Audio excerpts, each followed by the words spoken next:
এই মুহূর্তের সবচেয়ে বড় খবর, বিজেপি ছাড়ছেন শুভেন্দু। জল্পনা বাড়িয়ে বারবার বিজেপির বৈঠক এড়াচ্ছেন শুভেন্দু। রাজ্যের রাজনীতিতে বিরোধী দলনেতা শুভেন্দু অধিকারীর ভূমিকা নিয়ে আলোচনা চলছেই। এবার রাজ্য বিজেপির একের পর এক সাংগঠনিক বৈঠকে তার অনুপস্থিতি নিয়ে প্রশ্ন উঠছে। মঙ্গলবার সল্টলেকে বিজেপির রাজ্য দপ্তরে গুরুত্বপূর্ণ বৈঠক হয়। উপস্থিত ছিলেন প্রাক্তন সভাপতি দিলীপ ঘোষ, বর্তমান সভাপতি সুকান্ত মজুমদার, কেন্দ্রীয় পর্যবেক্ষক সুনীল বনসল, বিজেপির বিধায়ক, সাংসদ এবং জেলা সভাপতিরা। কিন্তু বৈঠকে অনুপস্থিত ছিলেন শুভেন্দু অধিকারী।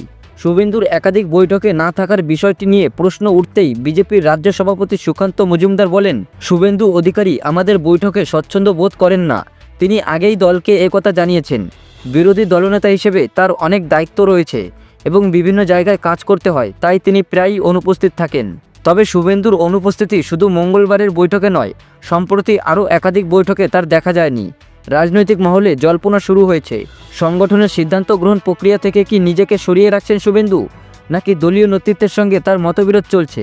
মঙ্গলবার বৈঠকে না এসে শুভেন্দু অধিকারী আরজিকর হাসপাতাল নির্যাতিতার বাড়ি যান। বৈঠকে উপস্থিত না থাকার কারণ সম্পর্কে তিনি বলেন, আমি সংগঠনের কোনো পদে নেই। বিরোধী দলনেতা হিসেবে যে দায়িত্ব দেওয়া হয় তা পালন করি। বৈঠকে উপস্থিত থাকা আমার কাজের মধ্যে পড়ে না। তার এই মন্তব্য অনেককেই বিস্মিত করেছে। বিরোধী দলনেতা ও সাংগঠনিক ভূমিকার টানাপোড়েনে শুভেন্দু অধিকারী বিজেপিতে যোগ দেওয়ার পর থেকেই তিনি রাজ্যের বিরোধী দলনেতার দায়িত্ব পালন করছেন।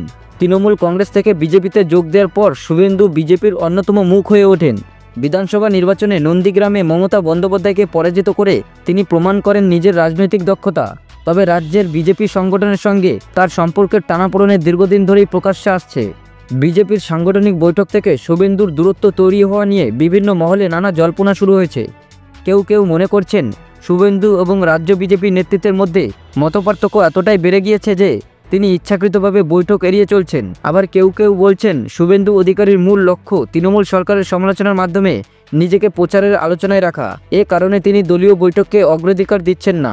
সুকান্ত মজুমদারের বক্তব্যের পরেও প্রশ্ন থেকেই যাচ্ছে, বিজেপির গুরুত্বপূর্ণ বৈঠকে দলের অন্যতম প্রধান নেতা শুভেন্দুর অনুপস্থিতি কি আদৌ স্বাভাবিক? রাজ্যের বিরোধী দলনেতা এবং বিজেপির অন্যতম মুখ হয়েও তিনি কেন বারবার এমন বৈঠক এড়িয়ে চলছেন? রাজনৈতিক বিশ্লেষকরা মনে করছেন শুভেন্দুর অনুপস্থিতি বিজেপির অভ্যন্তরীণ সমস্যার ইঙ্গিত দেয়। সংগঠনের মধ্যে শুভেন্দুর ভূমিকা নিয়ে প্রশ্ন উঠতে পারে। এছাড়া তৃণমূল থেকে আসা নেতাদের সঙ্গে পুরনো বিজেপি নেতাদের দূরত্ব বিষয়টিকে জটিল করে তুলেছে। শুভেন্দু অধিকারী রাজ্যের অন্যতম সক্রিয় বিরোধী নেতা হলেও তার বারবার বিজেপির বৈঠকে অনুপস্থিতি দলীয় নেতৃত্বের প্রতি আস্থার অভাবকে সামনে নিয়ে আসছে। এ অবস্থায় ভবিষ্যতে তিনি দলের সঙ্গে সমন্বয় রেখে চলবেন নাকি আরও দূরত্ব তৈরি করবেন তা নিয়ে সংশয় রয়েছে। বৈঠক থেকে দূরত্ব বজায় রাখা শুভেন্দুর নিজস্ব কৌশল হতে পারে, তবে এই কৌশল বিজেপির অভ্যন্তরীণ শৃঙ্খলার উপর কী প্রভাব ফেলবে তা সময় বলে দেবে। এদিকে ইতিমধ্যেই আরও একটি গুরুত্বপূর্ণ খবর বেরিয়ে এসেছে।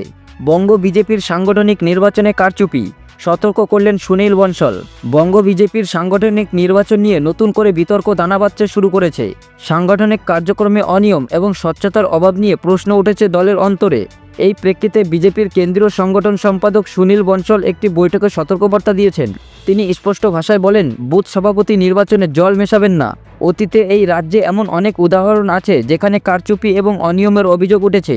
এসব ঘটনা সংগঠনের ভিত্তিকে দুর্বল করে এবং ভবিষ্যতে দলীয় কাঠামোকে ক্ষতিগ্রস্ত করে। বুথ কমিটি গঠন নিয়ে বিশেষ গুরুত্ব দিয়েছেন সুনীল বনসল। তিনি নির্দেশ দিয়েছেন 25শে জানুয়ারির মধ্যে সমস্ত বুথ কমিটি গঠন শেষ করতে হবে। বর্তমানে রাজ্যে বিজেপি প্রায় 5,500 বুথ কমিটি গঠন করতে সক্ষম হয়েছে, তবে এটি আদর্শ লক্ষ্যমাত্রা থেকে অনেকটাই দূরে। বুথ কমিটি গঠন একটি গুরুত্বপূর্ণ পদক্ষেপ, কারণ এটি মূলত দলের শিকড় মজবুত করে।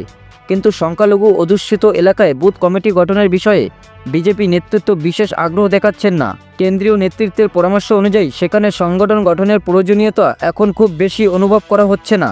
বঙ্গ বিজেপির সাংগঠনিক নির্বাচন নিয়ে কেন্দ্র এবং রাজ্যের মধ্যে সমন্বয়ের অভাব স্পষ্ট। সুনীল বনসলের সতর্কবার্তা দলের শৃঙ্খলা এবং স্বচ্ছতা রক্ষার জন্য একটি গুরুত্বপূর্ণ পদক্ষেপ। তবে সময়সীমা মেনে এবং স্বচ্ছ প্রক্রিয়ায় নির্বাচন সম্পন্ন করতে না পারলে সংগঠনের ভিত্তি দুর্বল হওয়ার সম্ভাবনা উড়িয়ে দেওয়া যায় না। এই ক্ষেত্রে নেতৃত্বের সুপরিকল্পিত এবং দৃঢ় পদক্ষেপ গ্রহণ করাই হবে সঠিক পথ।